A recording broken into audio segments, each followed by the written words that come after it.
नाणेगाव येथील श्री तळेबाबा प्रणीत भव्य श्री साईबाबा पालखी पदयात्रा नाणेगाव इथून शिर्डीसाठी मार्गस्थ झाली। नाणेगाव येथील युवा कार्यकर्ते आयोजक ओम साई सेवा मित्र मंडळ, द्वारकामाई हायटेक नर्सरी आणि संजय खलियाडके यांच्या नेतृत्वाखाली तळेबाबा रोड नाणेगाव या ठिकाणी द्वारकामाई निवासस्थान आणि या ठिकाणच्या नाणेगाव येथील मारुती मंदिरामध्ये श्री साईबाबा पालखीचे पूजन आयोजक संजय खलियाडके आणि नाणेगावातील पंचक्रोशीतील ग्रामस्थांच्या हस्ते महाआरती करण्यात आली। या प्रसंगी नाणेगावचे श्री साईबाबा पालखी मार्गावरील सुस्वागत रांगोळी काढून फटाक्यांची आतषबाजी करत वाजत गाजत साई पालखी पदयात्रा शिर्डीसाठी गुरुवारी 2 जानेवारीला 2025 रोजी सकाळी 10 वाजता मार्गस्थ झाली। नाणेगावचे तळेबाबा प्रणीत भव्य मानाचा श्री साईबाबा पालखीचं वर्ष हे तिसरे असून या पालखीच्या पदयात्रेमध्ये 1000 साई भक्तांनी सहभाग घेऊन ती या शिर्डीसाठी मार्गस्थ झाली आहे। या साई पालखी पदयात्रेचा पहिला मुक्काम सिन्नर तर दुसरा मुक्काम देडेफाटा या ठिकाणी असणार असून ही पालखी पदयात्रा गुरुवार दिनांक 4 जानेवारी पर्यंत सकाळी 9 वाजता शिर्डी इथं श्री साईबाबा मंदिरात पोहोचणार आहे। शुक्रवारी 10 जानेवारीला श्री साईबाबा पदयात्रा आणि नवीन वर्षानिमित्तानं नाणेगाव इथं संभाजी उद्यान या ठिकाणी सायंकाळी 7 ते 10 दरम्यान भजन संध्या, साईबाबा सचित्रावरील नाटिका, आईचा जोगवा, कृष्णलीला या कार्यक्रमांचं सादरीकरण होणार असून श्रीरामपूर येथील बबलू दुग्गल यांचा कार्यक्रम सादर होणार आहे। त्यानंतर महाप्रसादाचं आयोजन करण्यात येणार असल्याची माहिती तळेबाबा प्रणीत साईबाबा पालखीचे आयोजक संजय खलियाडके यांनी दिली। ओम साईराम सेवाभावी मंडळ वर्ष तिसरे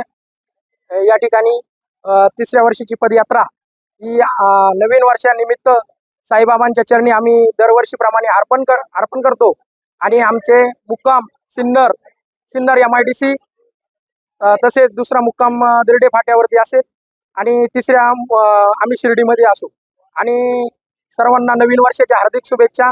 तसंच 10 तारखेला बबलू दुग्गल सरांचा नाणेगाव या ठिकाणी साई देखावा या कार्यक्रमाचं आयोजन केलेले आहे। तसंच साई भंडाऱ्याचं बी आयोजन केलेले आहे। तर सर्व भाविकांनी पंचक्रोशीतील भाविकांनी या भंडाऱ्याचा अवश्य लाभ घ्यावा एवढं बोलून थांबतो। श्री क्षेत्र नाणेगाव नगरी मधून तळेबाबा प्रणीत आयोजित साई पालखी पथसोहळ्याचे या ठिकाणी नाणेगाव मधून आज प्रस्थान होत आहे। नव चैतन्य आणि नव उमेद घेऊन नाणेगाव मधील पंचक्रोशीतील साई भक्त गेल्या 3 वर्षापासून साईबाबाच्या चरणी लावण्यासाठी जात असतात। आमच्या नाणेगाव ग्रामस्थांचं पुरेपूर असं सहकार्य या समितीला असतं। समितीचे मुख्य प्रवर्तक नाणेगाव ग्रामपंचायत सदस्य संजय खलियाडके यांच्या मार्गदर्शनाखाली, त्याचप्रमाणे योगेश आडके, आपले विकास शिंदे, सागर संगमनेरे, त्याचप्रमाणे संजू मुठाळ, सोमनाथ टिळे अनेक कार्यकर्ते या ठिकाणी स्वतःला या ठिकाणी साईबाबाच्या चरणी लीन करून घेत असतात आणि खऱ्या अर्थानं ही साईबाबाची परंपरा अखंड चालू राहील त्यामध्ये तीळ मात्र शंका नाही। निश्चितच साईबाबाला जाणाऱ्या सर्व साई भक्तांना साईबाबा अतिशय ताटमाची शक्ती देऊ। त्याचप्रमाणे आपल्या सर्वांना नवीन वर्षाच्या शुभेच्छा देतो आणि या ठिकाणी थांबतो। जय हिंद, जय महाराष्ट्र, जय साईराम। इरादे लाख बनते बनकर टूट जाते, इरादे लाख बनते हैं बनकर टूट जाते, लेकिन शिर्डी को वही आते जिनको साईबाबा बुलाते हैं। सालाबाद प्रमाणे गेल्या 3 वर्षापासून चालत असलेला श्री क्षेत्र नाणेगाव, श्री क्षेत्र शिर्डी भव्य पदयात्रा सोहळा आज श्री क्षेत्र नाणेगाव या गावातून शिर्डीकडे रवाना होत आहे।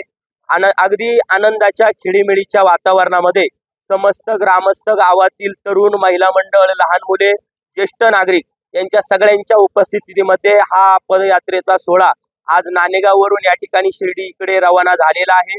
अगदी समस्त ग्रामस्थांच्या सहकार्याने गेल्या 3 वर्षापासून भव्य आनंदामध्ये हा सोहळा या ठिकाणी चालू आहे आणि खऱ्या अर्थानं या सोहळ्याचं ज्यांनी सुरुवात केली ते आदरणीय आमचे संजूभाऊ आडके व सर्व त्यांचे सहकारी, आम्ही सर्व गावातील तरुण मित्रमंडळ त्यांच्या पाठीमागे सर्व तरुण या कार्यामध्ये सहभागी होत असतात आणि खऱ्या अर्थानं हे कार्य अविरतपणे असत पुढे या ठिकाणी चालत राहू।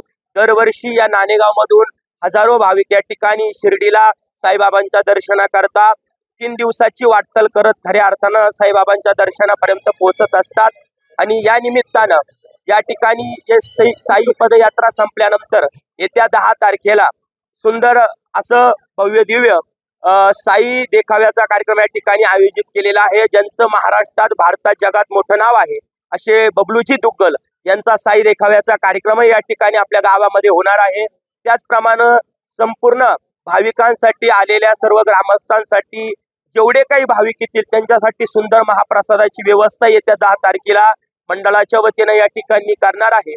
जे भाविक शिर्डीला या ठिकाणी नाणेगाव मधून चाललेले आहे त्या सगळ्यांना आमच्या वारकरी संप्रदायाच्या वतीनं त्याचप्रमाणे समस्त ग्रामस्थ नाणेगावकरांच्या वतीनं या 3 दिवसाच्या प्रवासासाठी या ठिकाणी खूप खूप वाटचाल आणि या कार्यामध्ये सर्व सहकार्य करणारे टँकरवाले असतील, वैद्यकीय सेवा देणारे असतील, वेगवेगळ्या गाड्यांची सेवा देणारे असतील, सगळ्यांना या ठिकाणी धन्यवाद देतो आणि ओम सम सद्गुरु साईनाथ महाराज की जय. तळेबाबा प्रणित साईबाबा पालखी आयोजक पालखी प्रमुख संजय खली आडके, नाणेगावचे माजी सरपंच संजय आडके, हरिभक्त परायण शिवा आडके यांनी साई पालखी प्रसंगी आपलं मनोगत व्यक्त केलं. साई पालखी यशस्वीतेसाठी विकास शिंदे, योगेश आडके, विजय आडके, सागर संगमनेरे, हरिदास आडके, सुनील काळे, निलेश मोरे, संजय मुठाळ, मंगेश सोनवणे, हनुमंत आडके, रामदास शिंदे, ज्ञानेश्वर काळे, नवनाथ मुठाळ, रमेश आडके, मयूर आडके, प्रदीप तांबे, काका गायधनी, सुरेश आडके यांच्यासह नंदा काळे, आशा मोरे, कावेरी आडके, वर्षा आडके, अनिता आडके, भारती शिंदे, विमल आडके यांनी परिश्रम घेतलेत. यावेळी नाणेगावचे ग्रामस्थ आणि पंचक्रोशीतील ग्रामस्थ श्री साईबाबा पालखी पदयात्रे प्रसंगी मोठ्या संख्येने उपस्थित होते. न्यूज टुडे दिवाळी कॅम्पसाठी भारत चव्हाण, नाशिक.